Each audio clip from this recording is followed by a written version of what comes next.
So today I'm going to go over mounting a scope with Caleb. We have a TX200 that needs a scope. It has a dovetail rail on top, so we have some dovetail rings. 30 millimeter, we're going to mount this SWFA scope to it. And when we're done doing that, we're gonna true it and lap it and make sure this thing's nice and straight and set the eye relief. Make sure it's level and true. And then when we're done there, we're gonna pull in another gun. And Caleb? I'm gonna put this scope on my gun with Mott's help. Good enough. Effecto.com, Yep. or excuse me, Effecto.shop was kind enough to send us that scope, and we'll be demonstrating it today, and we'll shoot today. We'll try and get some long distance numbers for you too. All right, okay, it's good work. All right, okay. Okay, first of all, we want to take and get our scope. And our rings. Put our rings up.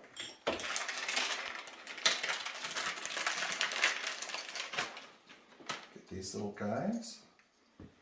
Get my glasses on because I'm old and slow, can't see. Can you see okay? Slide in here, Caleb.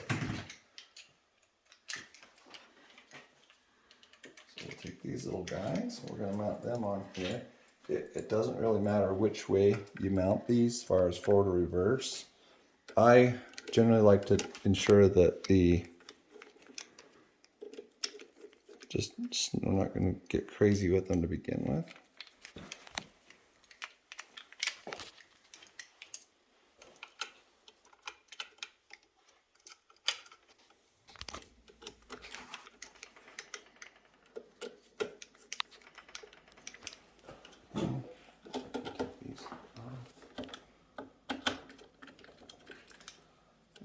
Teeny bit tighter than that though. This is a torque wrench I'm using. I have the torque set really low for the moment. Everything will get torqued when we're done.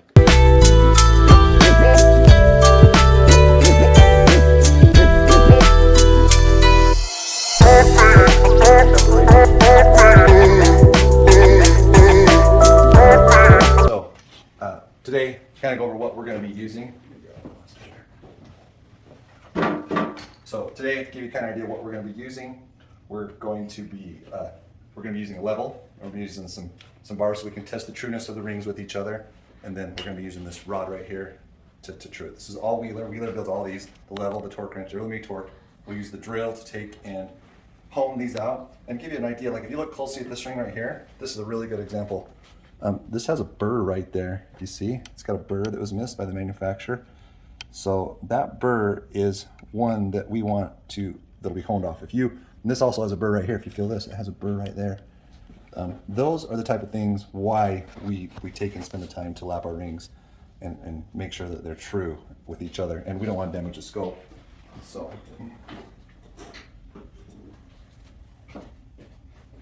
Okay, so the first thing we do is we have to mark these rings so that if they ever come off the gun or they ever are reused on a different gun or a different scope application, we know which is forward, which ring was mounted to the front of the gun, and which ring was mounted to the rear of the gun. And what I like to do is I just like to take and scratch an R right here where you can't see it, and I'll put a small arrow so it's forward. So if you ever get a set of rings from me that I've lapped, this is what it'll look like.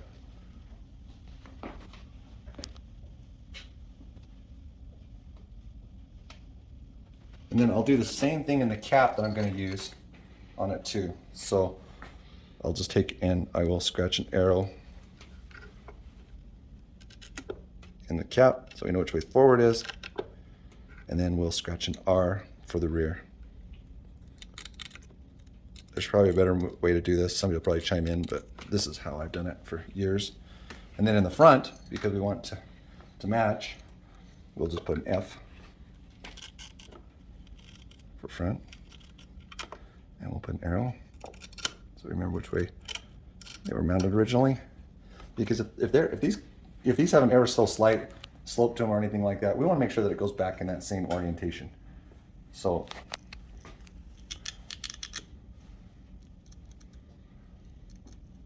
and this is a great way to take inexpensive rings and turn them into expensive rings.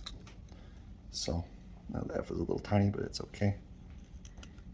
You guys get the picture. So nice little F and an F, and then the arrow going forward, so this ring will orientate on that way, and then the rear ring will orientate forward too. So we're going to take and mount this SWF right here, just like this. So generally we need a nice flat spot to mount the level. This is a spring gun, so we're going to have to slip this through here and mount this guy on here because we want a nice, this will help keep the gun level while we're doing it. Once we get it all trued and leveled, then we'll take and go from there. Let's see, is there a flat spot in here? Gosh, I don't know on this gun. It doesn't have a wonderful flat spot to true off of, you know what I mean? Okay, so on this gun, it doesn't have a wonderful spot, so what we're going to do is we're just going to have to try and do it right here off the back of the stock. I'm sure somebody will chime in with an idea of where we should have done it. Any suggestions? Let's do it like this. Okay, so on this one, I'm just going to go ahead and torque these right here. This spring gun, it doesn't have any flat area, which most guns have a place where the magazine will slide in.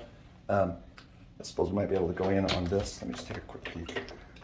No, it's round in there. So we'll what we'll do is we'll torque this ring down right here, and we torque the lower ring bolts to 40 inch-pounds. So we're going to start by just going 20, and then we're going to turn this up to 40 here. I like walking it in, so you're going to go 20. So there's 40, 40. Okay, so now what we're going to do is we're going to set this level on here. So now this is going to help us plumb this whole thing up. So we want to plumb the gun up, first of all, so we're going to take and just level this level, get it nice and level. So when you look down right here, it's going to be level. Get it in that, oh, there we go.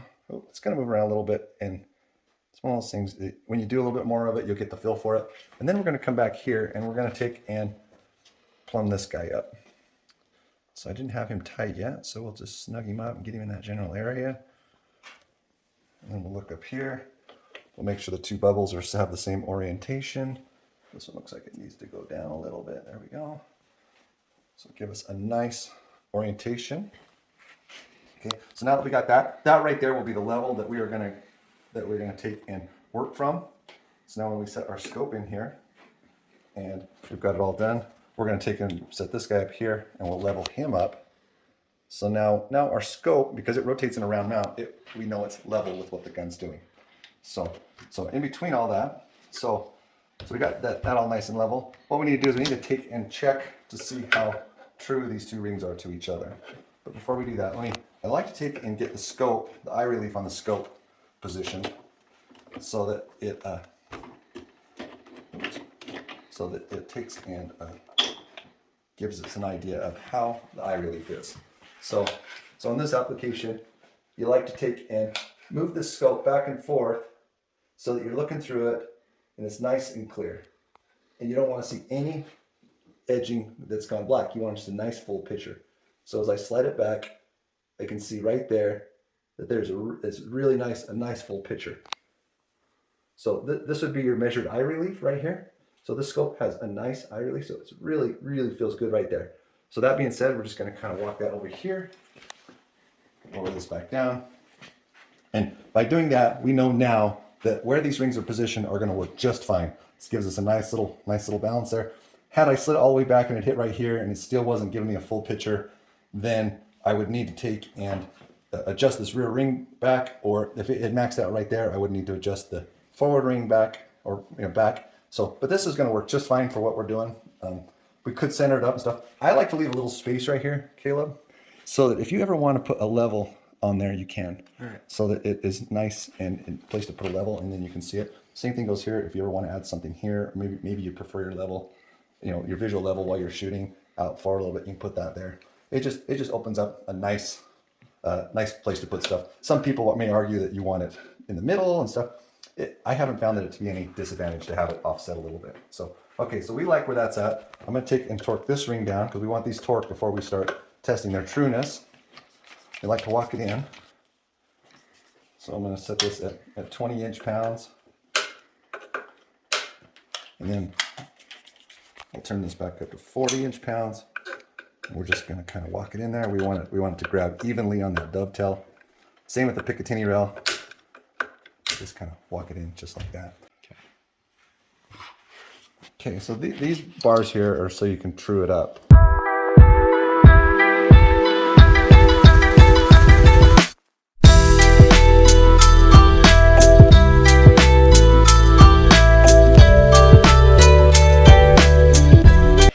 Okay, so you can see how true that is.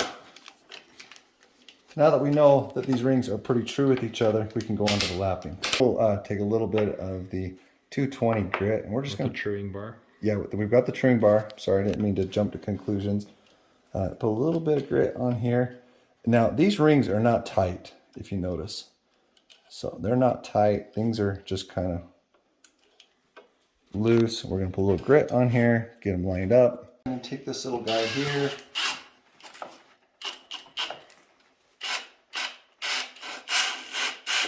Let's switch this down to low just so it doesn't get out of control here.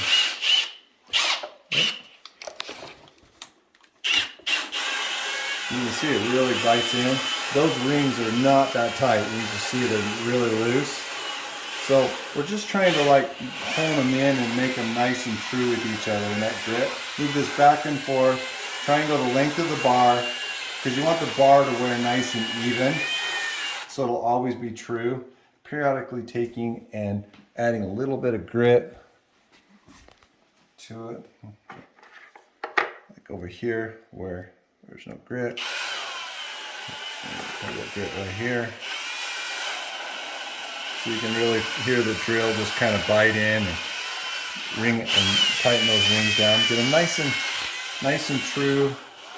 We're going here. Now, Caleb, you don't put much. We're talking like I'm not even putting any pressure. All I'm doing is taking the slack out of the threads, and that's probably going to be too much.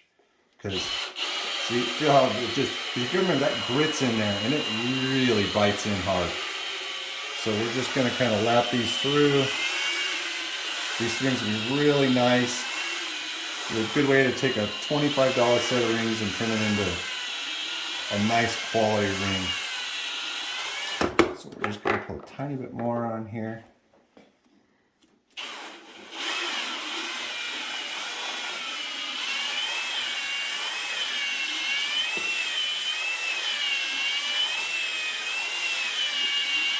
Okay, I think that's good. These rings were nice and true to begin with. So all we're doing is flattening them out, is all we're doing. So let's open them up and clean them and get a scope mounted.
Shop has sent me a scope for my gun, and we're going to install it right now.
You want to start and pause right there? Adam's calling. Let's see what he's up to. Adam, it's Mont. What are you doing? Nothing, man. I'm just coming back from the shop. Oh, that doesn't sound good. I bought a new gun. Oh no. What'd you do? I bought a Wildcat in 25, man. Oh, you gonna need to sleep on my couch? Yeah. Dude, I'm like a little kid on Christmas. I want to sleep with it into my bed, man. put it in your belt. Hey, I got Caleb here. He's building the YouTube video as we speak. We're learning how to mount a scope and get it all done up right. So. Oh, nice. Hey, Caleb, how you doing, man? Good. How are you? Hey, I'm good. hey, Are maybe. you a YouTuber or are you an air gunner? Yes. Yeah. All the above. He's new to both air guns and YouTube. Oh, well, let's go shooting, man. There we go. How do you know Monty? Dumb luck. I work with his dad. Yeah. So, but hey, why don't we get together one day with your new Wildcat and we'll do a quick what you think and how you like it. Oh, for YouTube, you mean? Sure. Yeah. Does that sound good? Yeah, that sounds fabulous. No problem. Okay. All right, brother. Do you mind if we let you go and we get back to work and we'll chat with you later? Yeah, give me a buzz when you're done. You guys have fun and lap on. Okay. Talk to you. All right. Bye.